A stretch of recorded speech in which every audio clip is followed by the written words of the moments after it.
कहीं दशहरा लंडा हुंती पुरुष या पछरे कारण आपन को करदेव आश्चर्य। तो दर्शक बंधु, हिंदू धर्म रे लोके पूर्वजन्म उपरे बहुत विश्वास करे।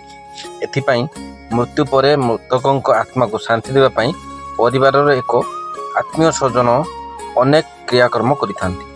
तेबे आपण निहाती भावे देखिथिबे जे हिंदू धर्म रे जेतेबेले भी कहार मृत्यु हुए दशाहरे मृतकों परिजन लंडा होइथांती। लंडा हेबार कारण हेउची कृतज्ञतार परिचय।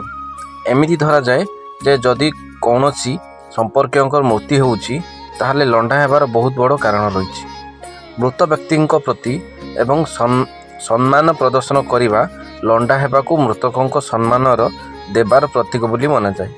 मृतकों निज परिवार लोकों पई बहुत किछि करिबा परे एवं भल पाइबा स्नेह श्रद्धा देवा सह तथा एते समय धरी तांको सहित रहिबा परे मृत्यु होला परे सांसारिक कृतज्ञता स्वरूप सेमानंक पई लंडा होइथांती, जहा द्वारा तांको आत्मा को शांति मिली थाए। तो व्यक्ति मृत्यु परे मृतकों परिवार सदस्य अंतिम संस्कार न हेबा पर्यंत काहाके भी छुअंती नहीं, अन्य मानक ठारू अलगा ही रहिथांती। तेणु लंडा हेबा द्वारा अपवित्रता दूर होइथाए। एथिपाई मृत व्यक्ति परिवार लोक 10 दिन पर्यंत तथा अंतिम संस्कार पर्यंत लोक 10-12 दिन पर्यंत क्रियाकर्म करिथांती।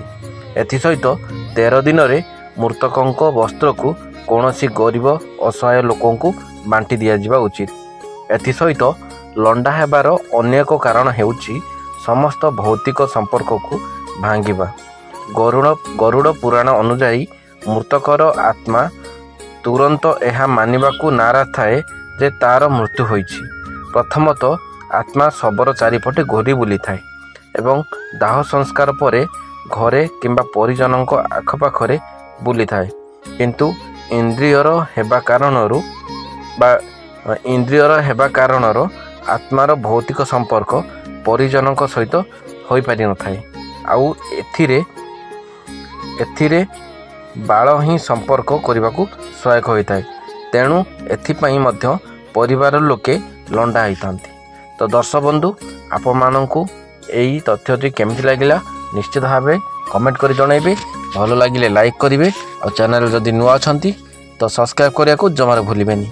पुणी देखा हबो एमिति नुआ वीडियो नहीं। से पर्यंत रहूची। जय जगन्नाथ।